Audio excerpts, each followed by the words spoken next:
या बातमीपत्राचे प्रायोजक आहेत pro rich look skin and hair studio. नमस्कार, पोलीस माझा न्यूजच्या बातमीपत्रात आपलं मनापासून स्वागत। पाहूयात काही विशेष घडामोडी।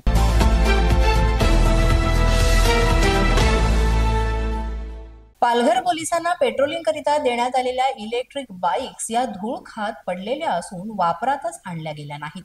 सामाजिक संस्था नेते यांच्यातर्फे जनतेच्या सेवेसाठी देण्यात आलेल्या ह्या बुलेट अगदी बेस 6 प्रणालीच्या नसल्यामुळे परिवहन विभागातर्फे त्यांना वाहतुकीसाठी परवानगी नसल्याचं सांगत नवीन बुलेट ह्या तशाच धूळ खात पडलेल्या आहेत असं सांगण्यात येत आहे। वापरात न आल्यामुळे या बाईक्स आता भंगारात जमा करण्याची वेळ आली आहे।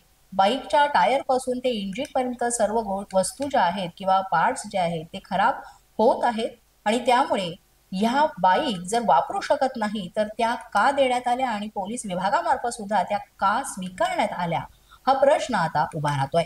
साधारण 14 बाईक्स या गेल्या 4 वर्षांपासून तशाच धुळखात पडलेल्या आहेत। नाशिकमध्ये लोणकर मळा इथं बिबट्याच्या दर्शनामुळे नागरिकांमध्ये भीतीचं वातावरण पसरलंय। नाशिक रोड इथल्या जय भवानी रोड इथे असणाऱ्या लोणकर मळा इथे मध्यरात्रीच्या सुमारास 2 बिबटे आल्याचं सीसीटीव्ही मध्ये कैद झालं। मनसेचे शहर उपाध्यक्ष नितीन पंडित यांनी संपर्क साधून यासाठी पिंजऱ्याची मागणी सुद्धा केलेली आहे।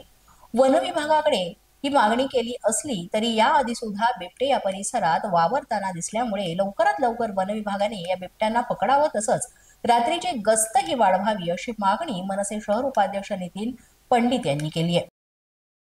आता बातमी आहे नाशिकच्या पंचवटी येथील एका घटस्फोटित पतीनं आपल्या मुलाला जीवे मारण्याची धमकी देत घटस्फोट घेतलेल्या पत्नीवरच अत्याचार करीत तिचा गर्भपात केल्याची धक्कादायक घटना घडली आहे। याबाबत या पतीविरोधात पंचवटी पोलीस स्थानकामध्ये गुन्हा सुद्धा दाखल करण्यात आलाय। पंचवटी येथील हिरावाडी इथे बनारस नगर या परिसरात हा धक्कादायक प्रकार उघडकीस आलाय।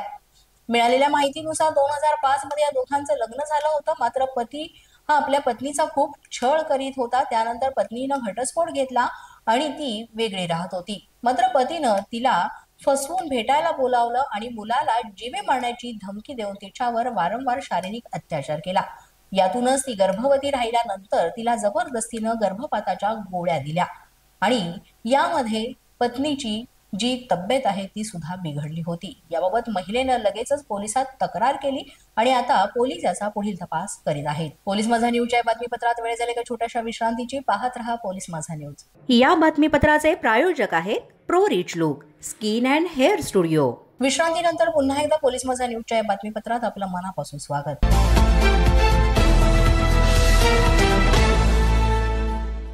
पुण्यातील दौंड शहरामध्ये कचराकुंडी येथे बरणांमध्ये मृत अर्भक आणि मानवी शरीराचे अवयव आढळल्यानं खळबळ माजली। याबाबत पोलिसांनी चौकशी सुरू केली असून अज्ञात आरोपी विरोधात गुन्हा दाखल केलेला आहे।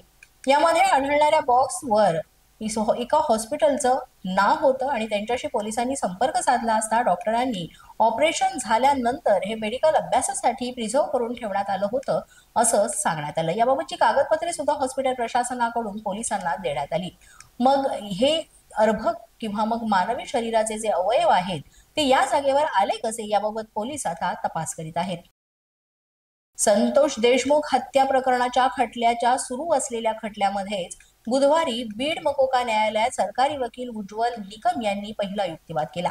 या युक्तिवादामध्ये निकम यांनी खटल्याच्या प्रक्रियेवर परिणाम करू शकणारे महत्त्वाचे पुरावे सादर केले। याचबरोबर सुनावणीनंतर पत्रकारांशी बोलताना सुद्धा उज्ज्वल निकम यांनी संतोष देशमुख यांच्या हत्येचा खटला प्रत्यक्षदर्शी साक्षीदार आणि परिस्थितीजन्य पुरावा या 2 गोष्टींवर अवलंबून असल्याचं म्हटलंय। देशमुख हत्या प्रकरणातील आरोपींना व्हिडिओ कॉन्फरन्सिंगद्वारे हजर करण्यात आलं होतं। यावेळेस युक्तिवाद करताना विशेष सरकारी वकील उज्ज्वल निकम यांनी हत्येच्या सर्व घटनांचा तपशील न्यायालयासमोर मांडला। या सुनावणीस आरोपींचे वकील विकास खाडे, राहुल मुंडे आणि अनंत तिडकेही उपस्थित होते। उज्ज्वल निकम यांनी संतोष देशमुख हत्येतील वाल्मिक कराडच्या सहभागाचा आणि खंडणी प्रकरणाचा संबंध न्यायालयासमोर स्पष्ट केला। आता न्यायालय या प्रकरणी पुढील सुनावणी ही 10 एप्रिल रोजी घेणार आहे। अशाच नवनवीन व्हिडिओसाठी पोलीस माझा न्यूजचं YouTube चॅनल सबस्क्राईब करा, तसंच आमचं फेसबुक, इंस्टाग्राम आणि ट्विटर अकाउंट फॉलो करा। अधिक माहितीसाठी आमच्या www.polismazhanews.com या वेबसाईटला भेट द्या। पाहत रहा पोलीस माझा न्यूज।